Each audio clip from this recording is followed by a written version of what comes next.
conhecido na igreja, Lucas, o capítulo 8.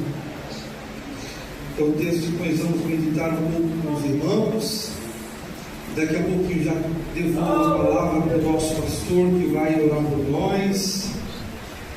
E Jesus com certeza tem uma bênção, uma palavra para o nosso coração. Glória a Deus.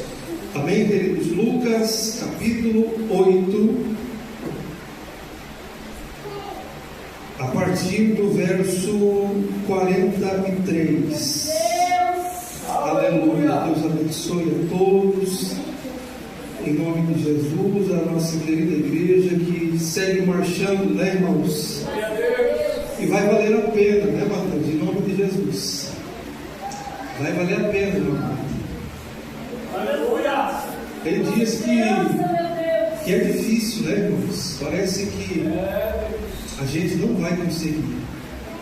Quem é que já sentiu isso? Que parece que você não vai conseguir. Pensei que era só ele, né, Fábio? Mas vai valer a pena. Glória a Deus. Todos encontraram? Diz assim, irmãos, ó. E uma mulher que tinha um fluxo de sangue havia 12 anos e gastara com os médicos todos os seus haveres e por nenhum pudera ser curada. E chegando por detrás dele, tocou na orla da sua veste e logo estancou o fluxo do seu sangue. E disse Jesus: quem é que me tocou? E negando todos, disse Pedro e os que estavam com ele: mestre, a multidão te aperta e te oprime, e dizes: quem é que me tocou? E disse Jesus: alguém me tocou, porque bem conheci que de mim saiu virtude.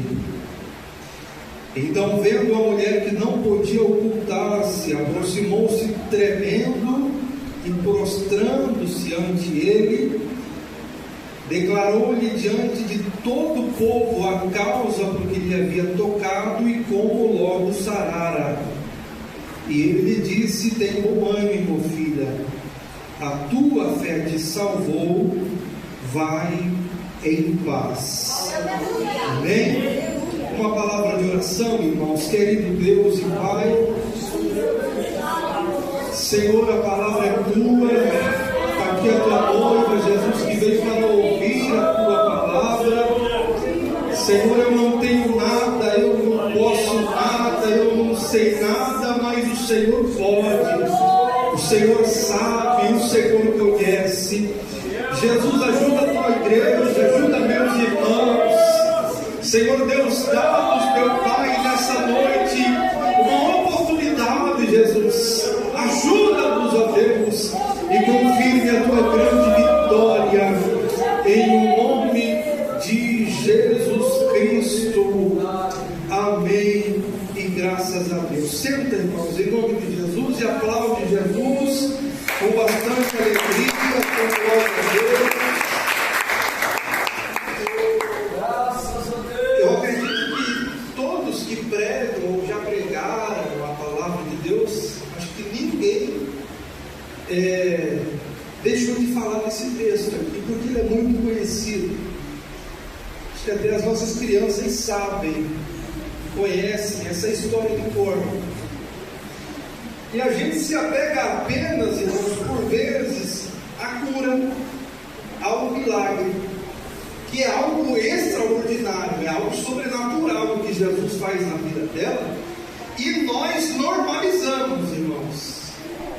Muitos milagres, muitas coisas que Deus fez, que está aqui registrado na palavra de Deus, a gente está tão habituado, a gente está tão acostumado, que parece, já com Daniel, uma coisa normal.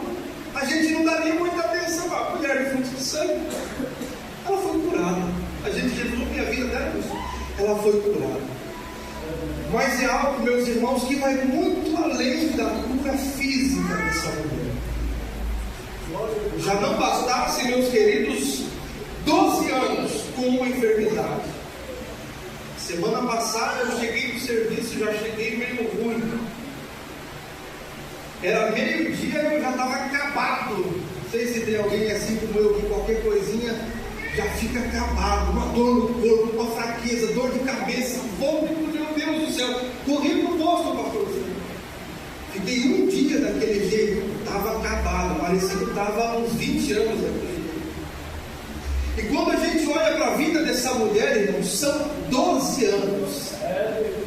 Os meus filhos têm 12, 13 anos. São 12 anos passando por esse problema, dia e noite.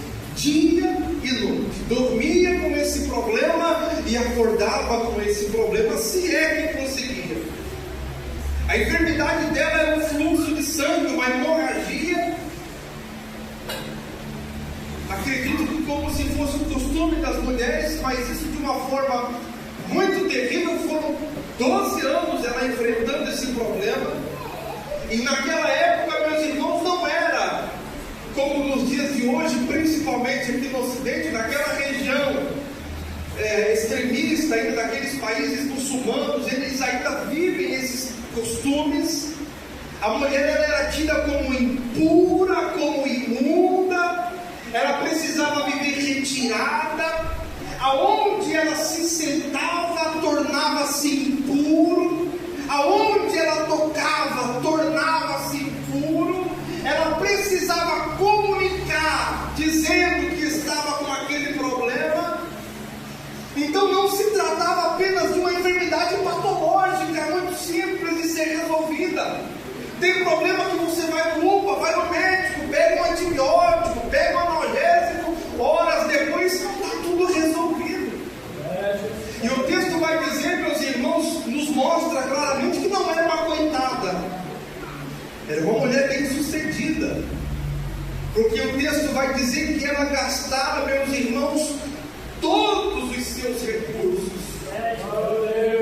encontrando a solução para a sua enfermidade, batendo de porta em porta, procurando alguém, quem sabe de cidade em cidade, quem sabe até em outros países, procurando alguém especializado que pudesse solucionar o seu problema. A gente vê muito isso hoje. Quem tem dinheiro aqui no Brasil, eles procuram os melhores médicos, principalmente para tratamento oncológico. Corre todo mundo que tem dinheiro nos Estados Unidos. Os famosos recebeu o diagnóstico do câncer, Estados Unidos. Lá estão os melhores médicos e os melhores tratamentos. Mas Jesus tem uma palavra para nós aqui, irmãos. Ele é médico dos médicos. Quem sabe entrou alguém aqui doente, alguém da tua família enfermo. Jesus está dizendo para você que hoje fique em paz. Não precisa ir para Estados Unidos, não precisa procurar o melhor médico do Brasil, porque o médico dos médicos, Jesus Cristo, está aqui. E pode, quem sabe agora, enquanto você o adora, enquanto você o glorifica, ele pode arrancar essa enfermidade.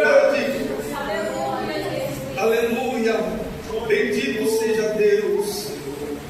Só que não é sobre isso que eu quero falar. É algo que vai muito além também disso, meus queridos irmãos. O texto vai dizer que onde Jesus chegava, a Bíblia vai nos mostrar que onde Jesus chegava, irmãos, Jesus ele era rodeado por uma grande multidão. Sério, Jesus, onde ele chegava, a multidão estava lá de apoio. E não diferente, irmão, dos dias de hoje. Há muitos propósitos aqui nessa noite. Eu tenho absoluta certeza que entrou alguém aqui, que o seu culto começou, quem sabe, logo de manhã. Quando você dobrou o teu joelho, quando você acordou e disse: Jesus, hoje eu vou para a tua casa, eu vou para adorar o teu nome. Jesus, eu não quero nada, não estou precisando de dinheiro, de cura, de enfermidade, eu quero ir para adorar o teu nome. Quem sabe o propósito de alguém aqui: não, eu vou na igreja porque não tem outra coisa para eu fazer, vou lá. Eu vou na igreja porque se eu não for, o pastor Luciano vai chamar minha atenção, que eu estou ausente. Quem sabe os nossos jovens: quero acreditar que não haja entre nós, mas eu vou na igreja porque senão meu pai e a minha mãe vai me chamar minha atenção. Aqui entre nós há vários propósitos. tempo, a multidão que rodeava Jesus, muitos estavam ali para receber cura, sim. Muitos estavam ali para receber um milagre, sim, é verdade. Mas muitos estavam ali apenas como espectadores, curiosos. Alguém que queria ver o tão conhecido e falado Jesus. Alguém que queria pôr à prova o seu poder e a sua autoridade. Quer ver se ele mesmo faz alguma coisa. Irmãos, na multidão há muitos propósitos, mas somente aquele propósito sincero é o que toca a presença do Senhor Jesus. Jesus rodeado por aquela multidão, muita gente o tocando, o empurrando, o oprimindo, até que, meus irmãos, essa mulher ela entra em cena, e a Bíblia vai dizer que Mateus é quem descreve isso. Eu fiz questão de anotar o capítulo 9 e o verso 21. Mateus escreve dizendo que ela propôs no seu coração. E aqui eu friso de novo: qual é o nosso propósito aqui hoje? Irmão, sabe que os dias que nós vivemos, a gente vê as pessoas desesperadas atrás de grandes pregadores, atrás de grandes mensagens. As pessoas elas querem ser atraídas por alguma coisa. Tem que ter alguma atração no culto, pastor Luciano. Tem que ter. Tem que ter alguém que canta. Tem que ser alguém renomado. Tem que ser alguém que revela CPF, RG, cor da roupa.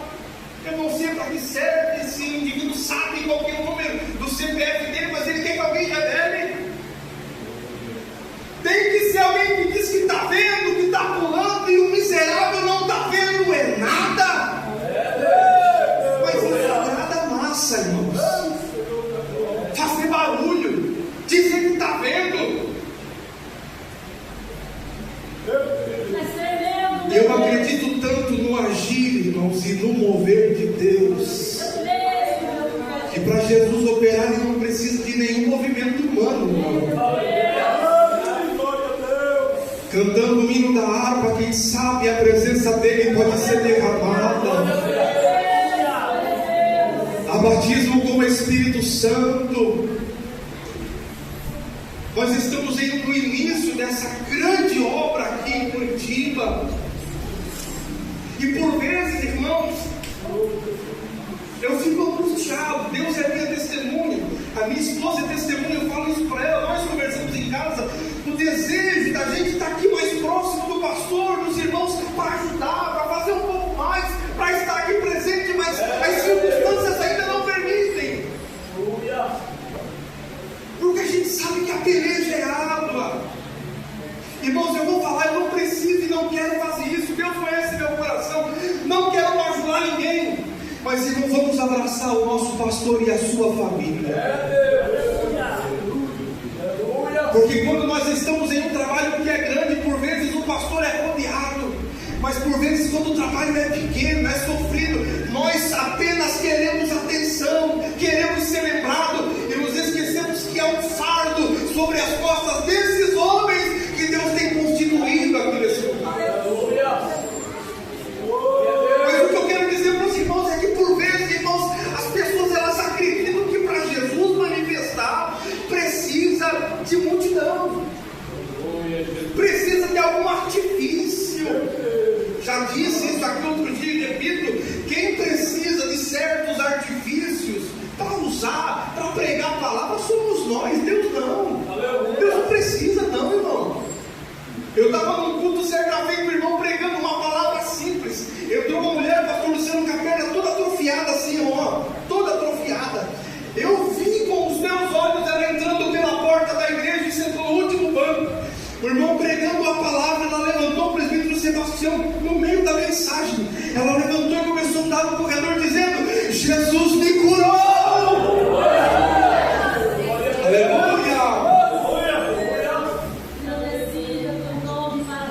Bendito seja Deus. Você acredita que Jesus pode estar te curando, irmão, aqui agora?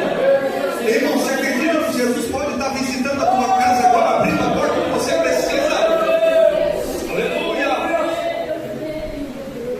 E essa mulher, meus irmãos, Mateus vai escrever que ela dizia consigo mesma, ou seja, O culto começou na casa dela, diácono Daniel. Ela ouviu falar que Jesus estava vindo e ela propôs no seu coração: eu preciso ir. Se eu tão somente tocar na sua veste, eu fico pensando.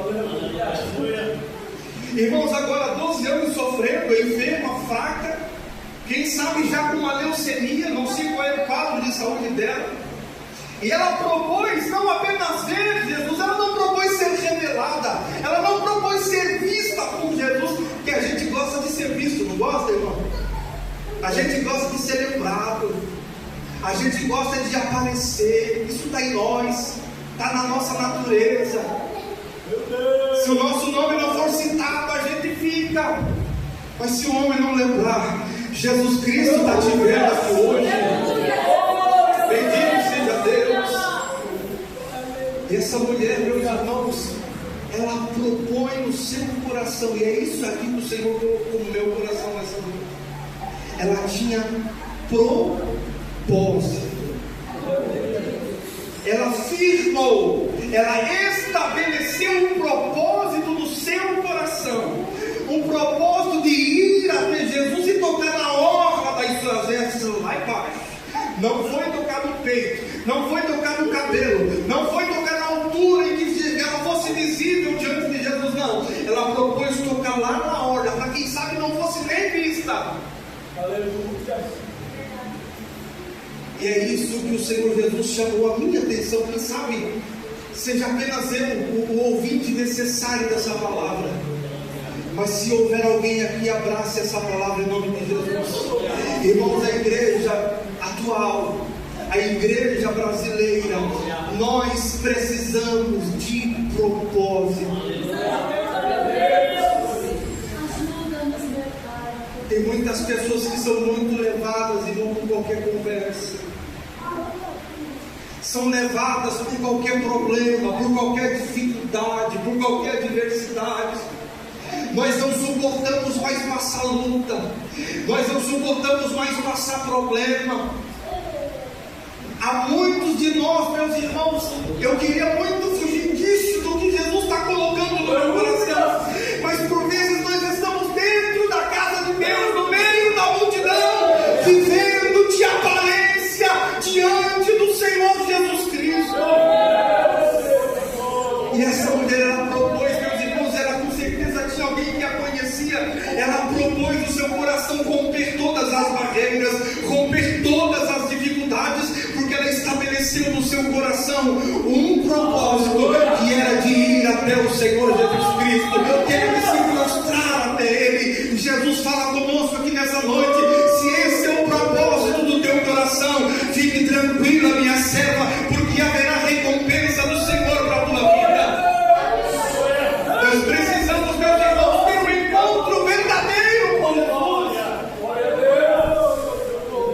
E não se assuste, não se sinta atingida, irmã, não se sinta atingido, irmão, porque quando nós olhamos para a palavra de Deus, nós vamos ver um grande homem de Deus, um dos maiores profetas, ou quem sabe o maior profeta messiânico, o profeta Isaías.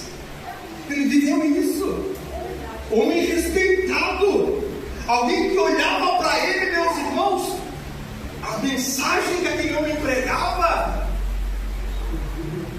E a Bíblia vai dizer no capítulo 6 do profeta Isaías, eu preciso ler isso aqui, irmãos, se quiser abrir a palavra de Deus ou apenas acompanhar. Isaías no capítulo 6, aleluia, glória a Deus, irmãos, se tem uma coisa que Deus se agrada na nossa vida é sinceridade. Aleluia. Olha só o que a palavra de Deus vai dizer: no homem que morreu o rei Uzias, eu vi o Senhor assentado sobre um alto e sublime trono, e o seu séquito enchia o templo.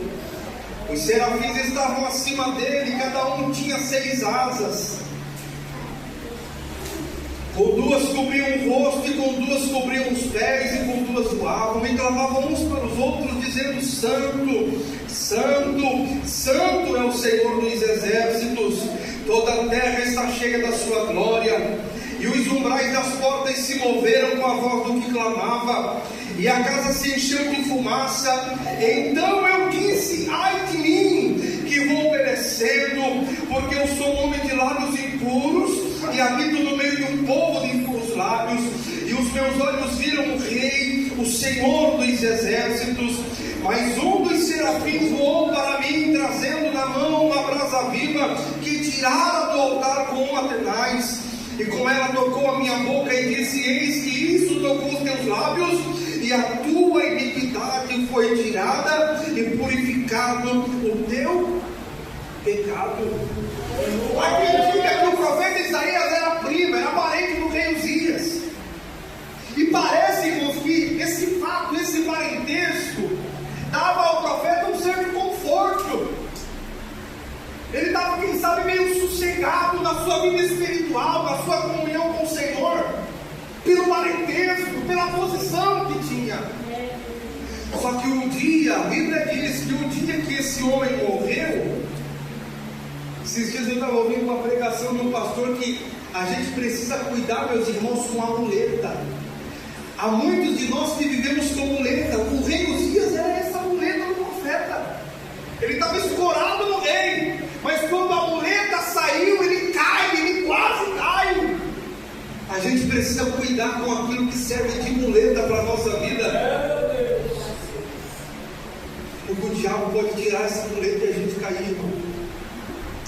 Aí o texto vai dizer que o dia que o profeta, que o rei morre, o Senhor dá essa visão a Isaías, uma visão maravilhosa. Ele vê um trono, ele vê o Senhor, ele vê os anjos. E aí, meus irmãos, o texto vai dizer que do capítulo 1 ao capítulo 5, os irmãos podem ver o tempo todo ele profetizando, ele apontando o pecado de um, ele apontando o pecado de outro. Você conhece alguém assim? Que a vida dele é só para apontar o pecado de um, o pecado de outro. A vida dele é só para sentar para falar mal de um, para falar mal de outro. O indivíduo não tem capacidade de olhar para ele mesmo e reconhecer a sua miséria. Mas quando o rei morre, que ele tem essa visão do céu, aleluia, ele não fala mais ai de ti, ele vai dizer ai de mim, que vou perecer. E aí ele vai dizer, meus irmãos, ele mesmo confessa o seu pecado. Sabe qual que era o pecado do profeta? A boca.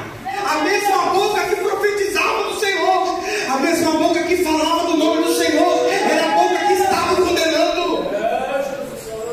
Vivia de aparência, alguém olhava, lá vem chegando o profeta, lá vem chegando o homem de Deus, até o dia que ele tem um encontro verdadeiro com o Senhor Jesus, ele vai dizer: Senhor, ai de mim que vou perecendo, porque a minha boca é suja, a minha boca é para fofoca, a minha boca é para falar mal. Mas naquele dia ele tem um encontro com o Senhor, a aparência caiu por terra, o nome do Senhor foi glorificado na vida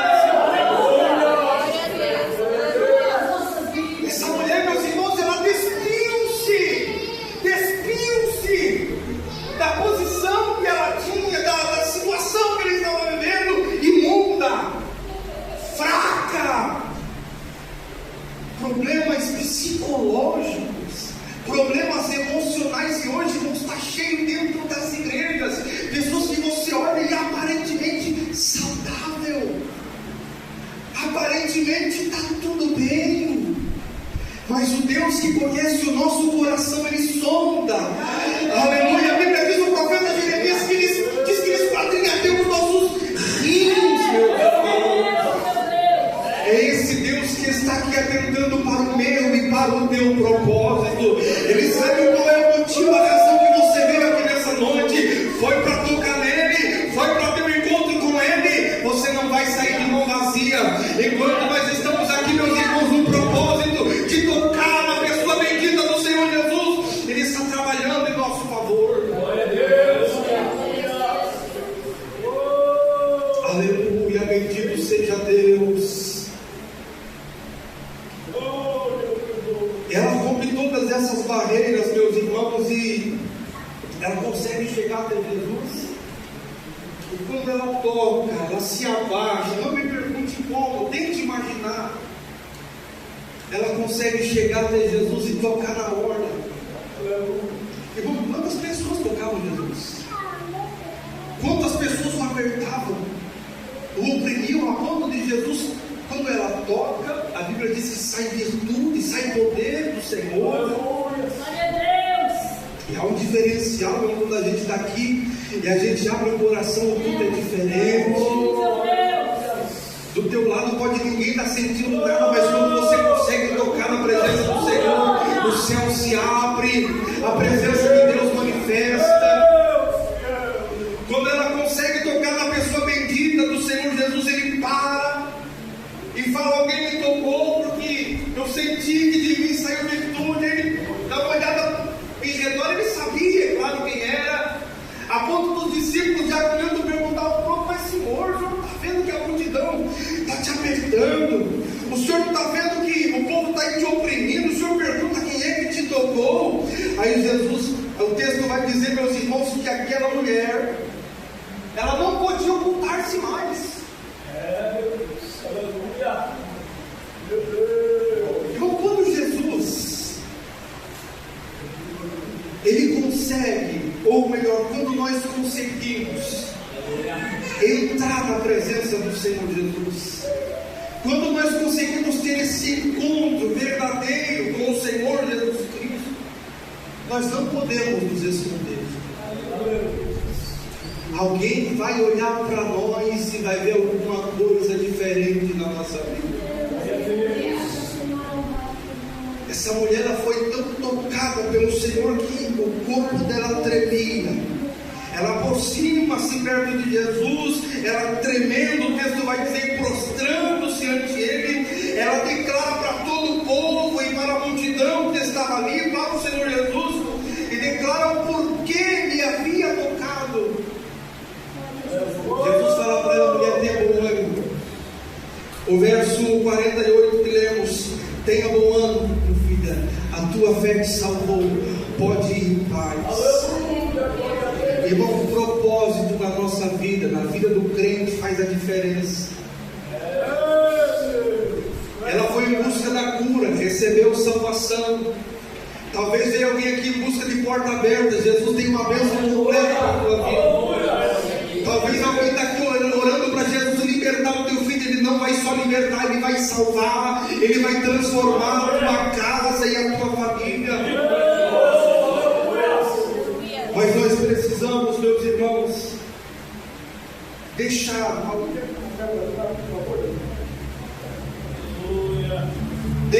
meus irmãos, de viver de aparência.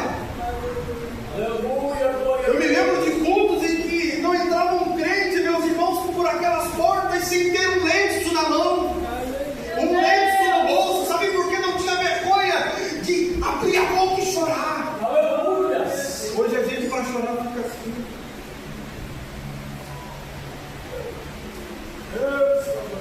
Glória a Deus.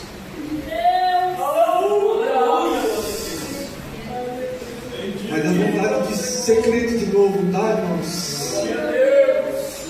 A gente não pode, né, pastor Luciano, ser saudosista. Não podemos. A gente tem que ser melhor do que fomos lá atrás. Mas falando de mim, irmão, tem dia que eu olho para mim e eu sinto vergonha.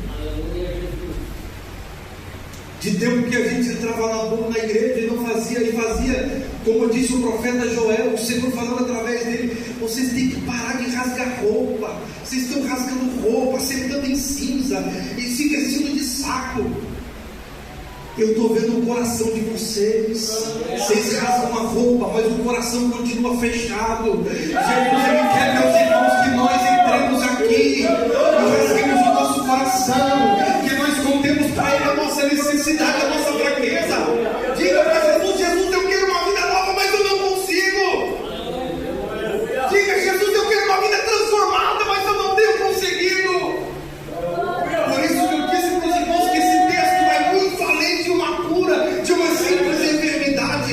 Quando nós entramos na casa de Deus com propósito, com sinceridade, o Senhor, meus irmãos, ele abre a janela do céu.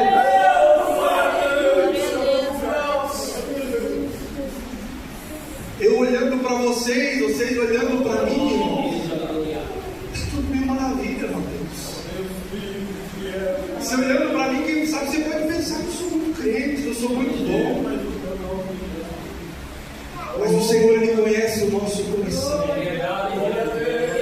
Mas não se frustre por isso, irmã, porque até o profeta Samuel, quando ele recebe a ordem do Senhor dizendo: vai na casa de Jessé, porque lá eu tenho um rei para separar para Israel.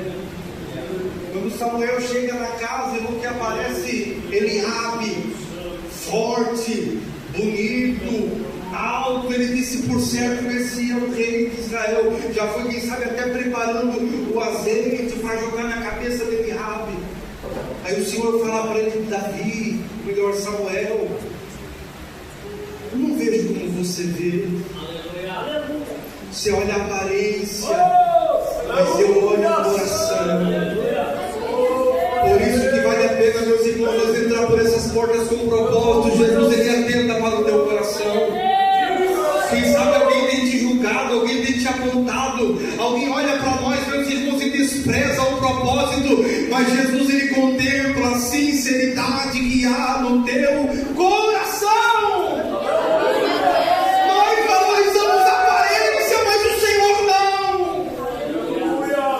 Nós julgamos alguém pela aparência, nós condenamos alguém pela aparência, mas o Senhor não. Tem alguém aqui que o Senhor está dizendo: eu conheço o teu coração, eu conheço o teu coração, meu filho, diz o Senhor. Te canturi alabaias. O nome do Senhor ainda será glorificado na tua vida. Alabasi canta alabaias. O nome do Senhor ainda será glorificado na tua vida. O diabo não decretou, Satanás não vai conseguir.